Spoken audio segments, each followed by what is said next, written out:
¿Qué tal, amigas y amigos? Esto es Encima de la Noticia y yo soy Rafael Pineda. Una vez más vamos a analizar la semanal que, como ya hemos dicho muchas veces, es el encuentro que realiza el señor presidente de la República en el Palacio Nacional con los medios de comunicación cada lunes en la tarde. Y ayer no fue una excepción, pero sí fue diferente, digamos que fue especial. ¿Y por qué fue especial? Pues porque toda la primera parte fue dedicada a la entrega del Premio a la Libertad de Prensa que 2024, versión República Dominicana, que se entrega cada año desde el año 2021 a un comunicador periodista de la República Dominicana que simboliza ese derecho de la libertad de prensa. Y bueno, en el día de ayer, ese premio recayó sobre un extraordinario comunicador de la República Dominicana con una historia interesantísima. Y entonces se decidió hacerlo en el Palacio.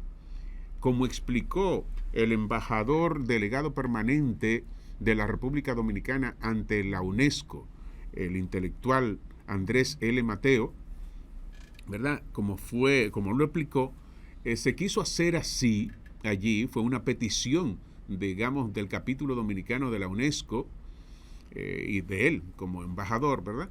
De que este premio se hiciera de esta forma, con el concurso, en este caso, obviamente, de la oficina de la UNESCO en la República Dominicana, el Colegio Dominicano de Periodistas, está claro, el Ministerio de Cultura y obviamente el gobierno, ¿no? El gobierno central, como para simbolizar lo que es la libertad de prensa o los niveles de libertad de prensa en la República Dominicana en el día de hoy, que como ustedes saben, no han salido gratis. De hecho, el embajador Andrés L. Mateo explicaba aquí, se refirió como un antecedente de la primera o de lo que se podría considerar como una de las primeras luchas por la libertad de prensa en el país, el caso de don Eugenio María de Hostos, que por allá por el año 1870 habría llegado a la República Dominicana por Puerto Plata, donde fue su primera estancia, intentó establecer un periódico, ¿verdad?, que llamó Las Dos Antillas, y el gobierno de entonces, por mandato de los españoles, pues mandó a cerrar el periódico. Y él intentó, lo reabrió con el nombre de Las Tres Antillas y como quiera volvieron y se lo cerraron y le prohibieron cualquier, digamos, intento de publicar. Entonces, digamos que esto es como el primer gran acto de agresión a la libertad de prensa en el país, o por lo menos uno de los más sonoros, porque el educador, pensador, ensayista, escritor, don Eugenio María de Hostos influyó en la República Dominicana en muchos ámbitos, y fíjense que influye bastante en este ámbito que tiene que ver con la prensa, con la comunicación. Y entonces, pues se decide hacer esta entrega de este premio en los salones del Palacio en el marco de la semanal.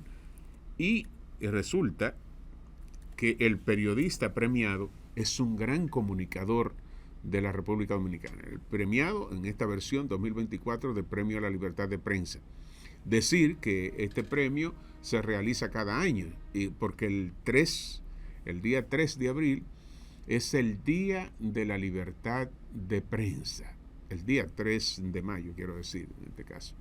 Es el Día de la Libertad de Prensa, el Día Internacional de la Libertad de Prensa, y es en ese marco, incluso se está celebrando la Semana de la Libertad de Prensa, y es en ese marco que se realiza esta premiación. Bueno, entonces el periodista premiado fue nada más y nada menos que don Eulalio Almonte Rubiera, alias Lalo, y él mismo tiene una historia icónica de lucha por las libertades, porque originalmente él no era un periodista, de hecho era un miembro de las instituciones castrenses de la aviación que escapó, según explicó, con vida, uno de los pocos sobrevivientes de la llamada conspiración de los sargentos técnicos en el año 1959 contra la dictadura de Trujillo.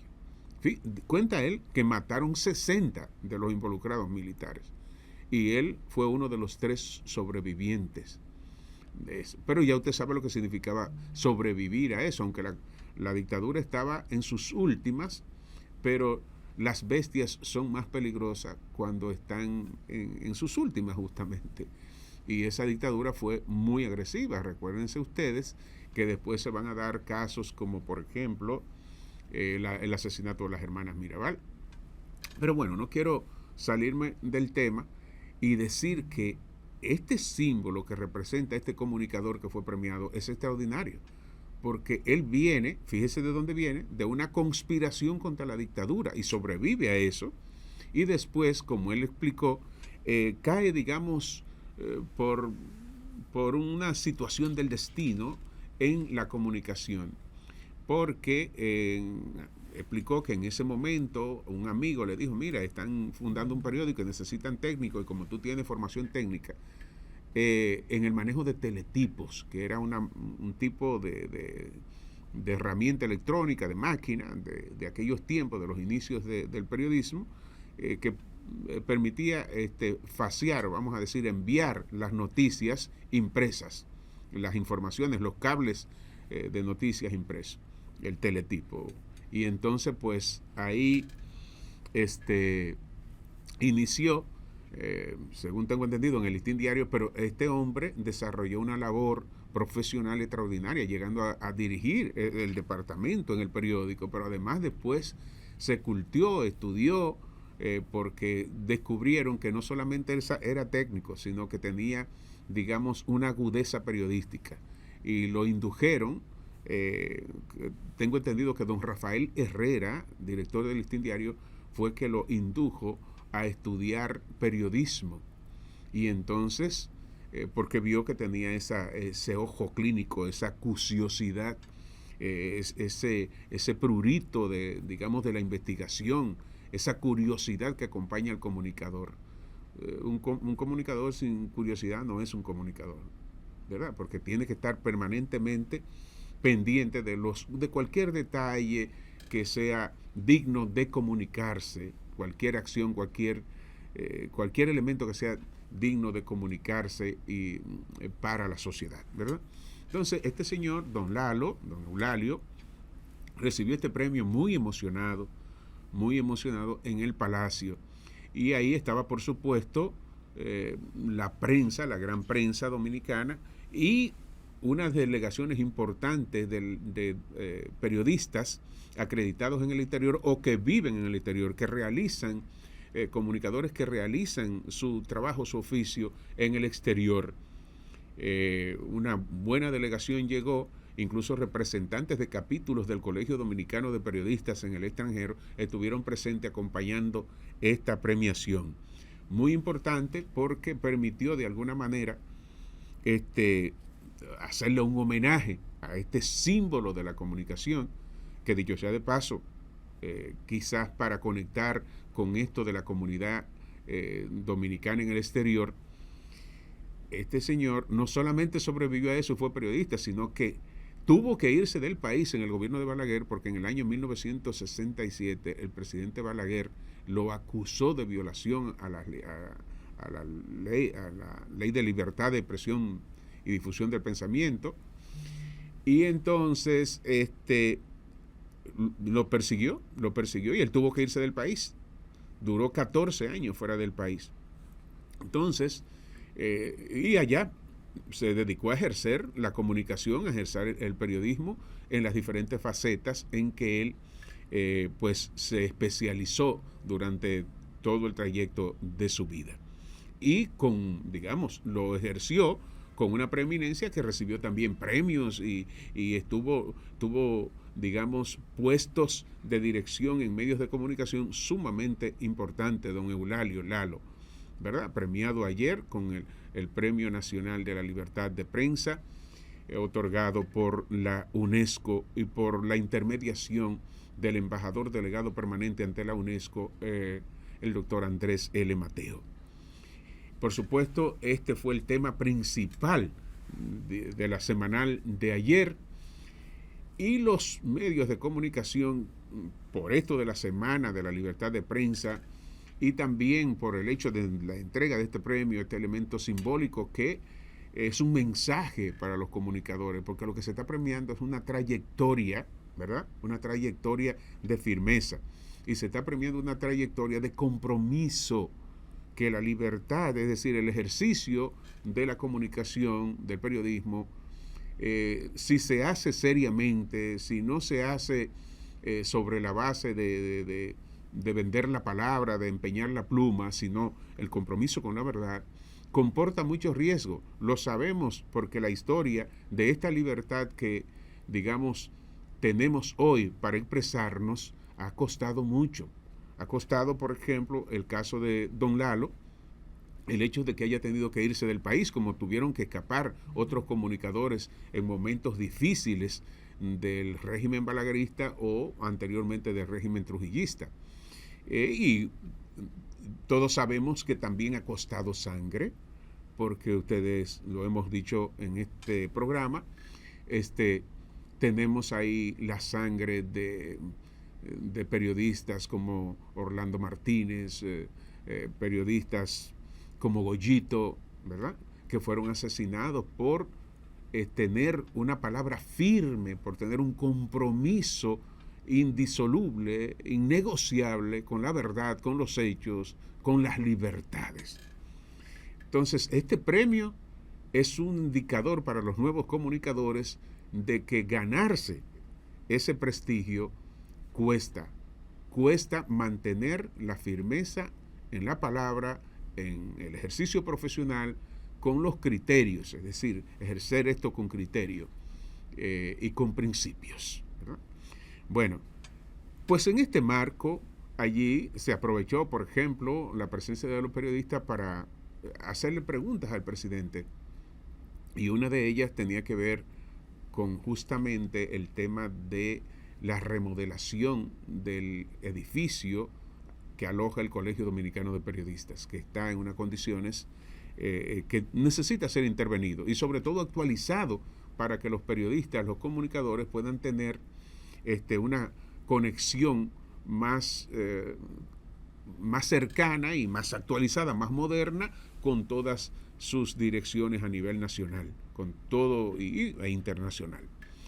Pero intervenirlo, el presidente dijo que sí, que se está trabajando en eso, que ya ha habido un acercamiento, de hecho llamó al presidente del Colegio Dominicano de Periodistas y conversaron sobre eso y explicaron que se ha avanzado, pero decía el presidente, y una cosa que a uno le llama la atención, porque hay en el imaginario de la gente, del pueblo, de la gente sencilla, que bueno, un presidente puede dar una orden y hay que ejecutarla. Bueno, eso es si fuera en una dictadura, y justamente eso es lo que no queremos. Pero el mismo presidente dijo, bueno, ustedes saben que muchas veces la burocracia del gobierno, es decir, no basta a veces la voluntad, sino que es necesario que haya una serie de, digamos, de cambios estructurales, de cambios en el funcionamiento del Estado que faciliten la realización de aquellas decisiones que se puedan llevar a cabo sin mucha burocracia. Y el propio presidente decía, muchas veces la burocracia del gobierno impide que las cosas se hagan un poquito más rápida o como la gente la desea o como es necesario. Es decir, que allí parece que este proceso de remodelación del edificio del Colegio Dominicano de Periodistas estaría, digamos, ralentizado, digamos, va un poco más lento por todo el mecanismo burocrático que hay que seguir, entre ellos licitaciones, dependiendo del monto que implique esa remodelación. Esto es parte, también entró el tema de las pensiones que se hacen en el mes, precisamente en este mes. Y se le preguntó al presidente si se iba a hacer antes o después del 19 de mayo, porque las elecciones están ahí. Él decía, bueno, que no quería hacerlo ahora para que no se politicen. Bueno, está bien, siempre que se haga, ¿verdad? Porque de todos modos, se quede él o no se quede, él estará después del 19 de mayo, ¿verdad?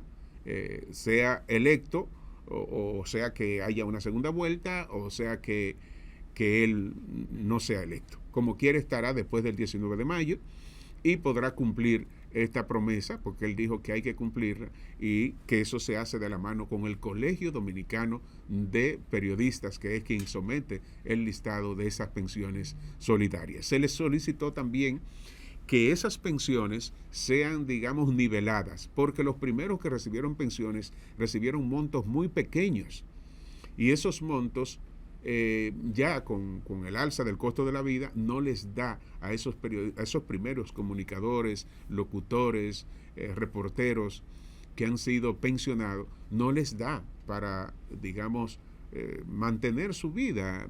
Muchos de ellos enfermos que tienen que seguir tratamientos caros, de medicamentos caros, y entonces se le pidió eso. El presidente dijo que no había problema, que eso se podía revisar, y eso es una buena noticia.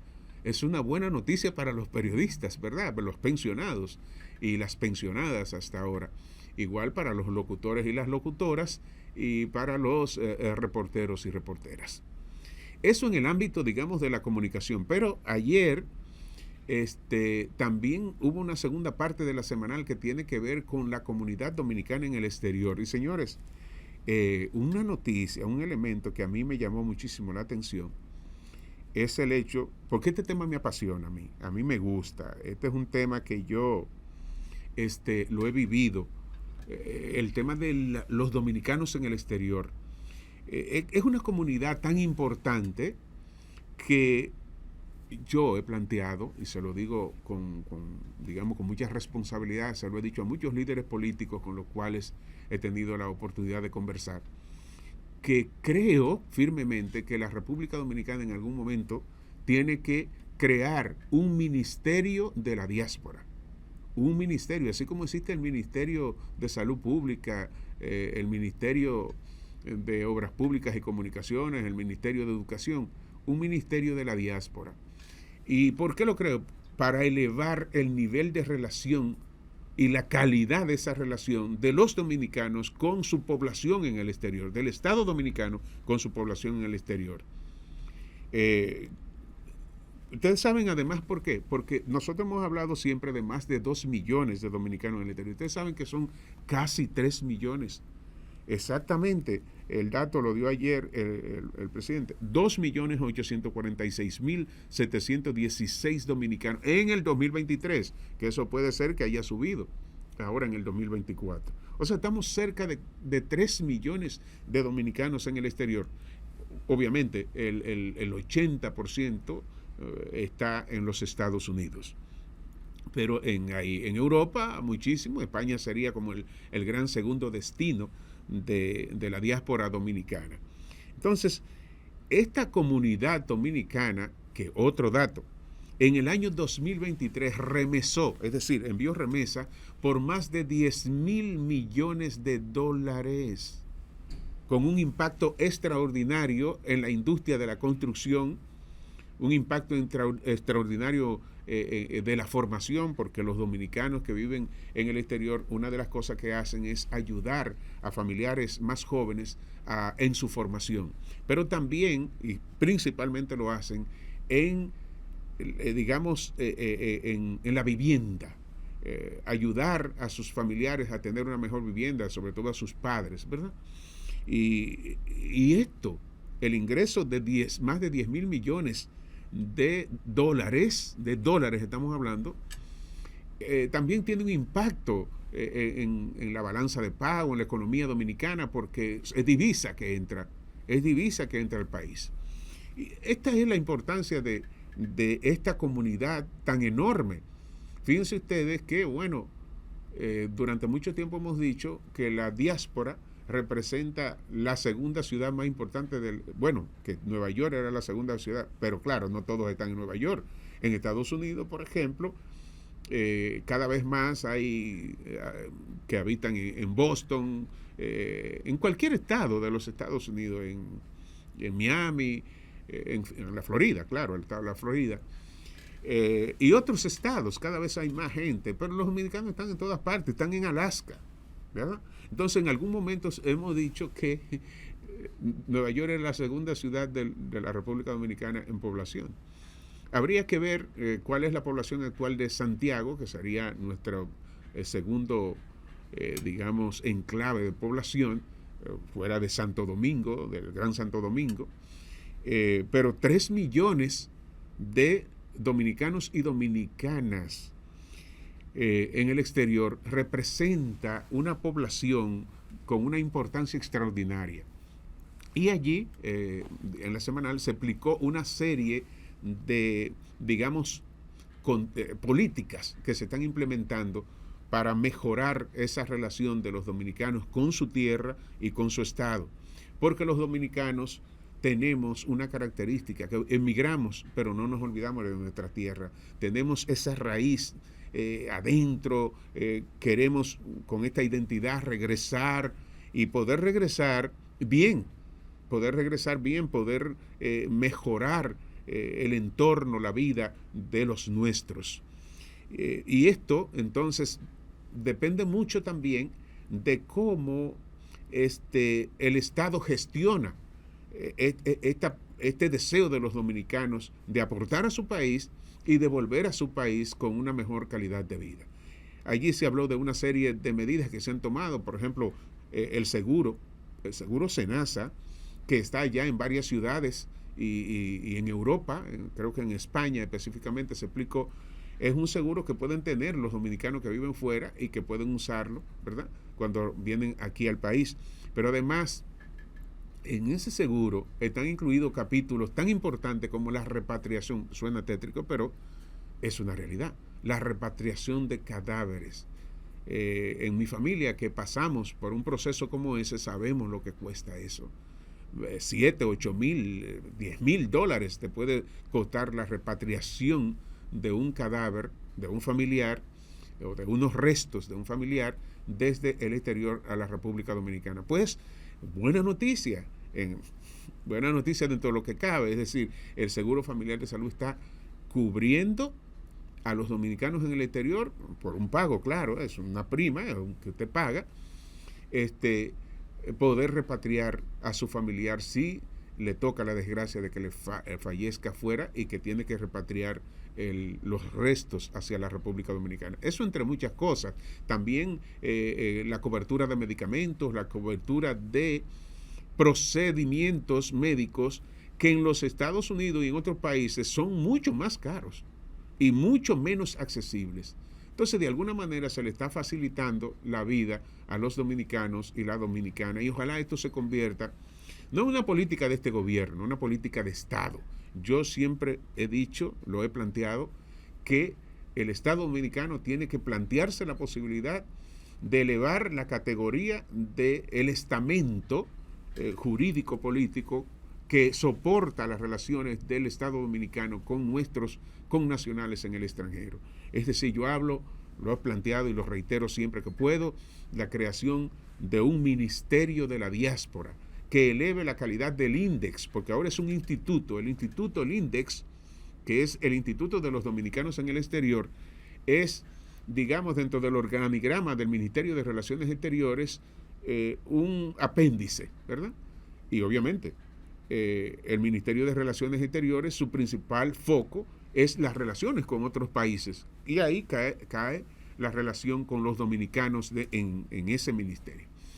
Y este índice hace tantas cosas que bien pudiera ser elevado de categoría, porque no es solamente una cuestión de capacidad de gestión, es también de categoría del dominicano. El dominicano y dominicana que vive fuera del país tiene la misma categoría, debe tener las mismas prerrogativas, los mismos derechos, ¿verdad?, que el dominicano de acá, de la República, sobre todo por todo esto, por lo que significa en la República Dominicana, por lo que significan para la economía y para la vida, para la cultura, para todo lo que es, digamos, el ser nacional, el ser dominicano. Se habló allí de una serie de reconocimientos que se están implementando a dominicanos que viven fuera y que se han destacado, porque es importante que nosotros sintamos orgullo por nuestra gente en el exterior. Cada vez que uno decolla, cada uno, por ejemplo, el mismo señor premiado, el periodista premiado, don Lalo, ayer hablaba de una de sus hijas, que es miembro del Salón de la Fama Mundial de Vendedores en los Estados Unidos. Eso es un orgullo extraordinario. O saber, por ejemplo, que don Adriano Espaillá es un senador de origen dominicano, o que el señor Pérez, ahora se me olvida, pero el apellido, de origen dominicano, era el presidente del Partido Demócrata en un momento dado. Señores, y ustedes pueden encontrar una cantidad enorme, estamos hablando de la política, pero si hablamos de profesores universitarios de altísima nombradía en los Estados Unidos y en Europa, una dominicana, por ejemplo, una abogada que en la pandemia en Madrid descubrió un software de servicios y se hizo famosa mundialmente, señores, una dominicana. Y como esos casos, todos estos casos de dominicanas y dominicanos en el exterior que nos enorgullecen, que no son las malas noticias, que no son lo que ensucian el nombre, lo que dañan, digamos, la reputación del dominicano afuera, lo que determina lo que somos, sino muchísima gente que está entregando la vida, que está entregados en cuerpo y alma por elevar, ¿verdad?, esto que somos, el ser nacional dominicano. Y hay toda una serie de políticas que se describieron ayer en la semanal para tratar de que los dominicanos y dominicanas en el exterior se sientan mucho más cerca de su país, mucho más cerca de su pueblo, mucho más cerca de su gente.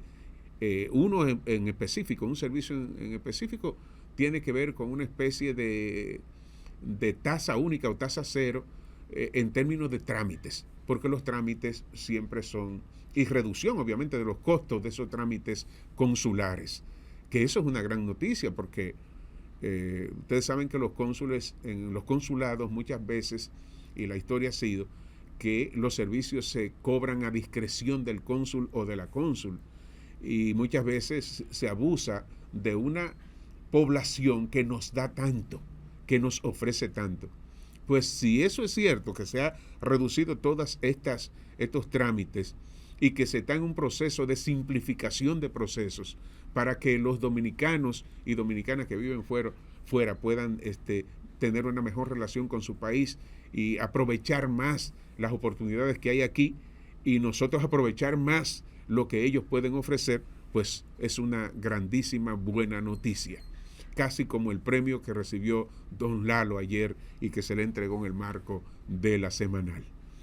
Bueno, pues, señores, nos estamos acercando a un proceso que viene el próximo domingo 19 de mayo, muy cerca ya todo. Mientras tanto, esperamos que sigan las buenas noticias en cualquier caso, antes y después del 19 de mayo, porque la República Dominicana continúa después del 19 de mayo. Eso nunca lo olvidemos. Así que un gran abrazo y nos juntamos en una próxima entrega de este espacio encima de la noticia, analizando la semanal.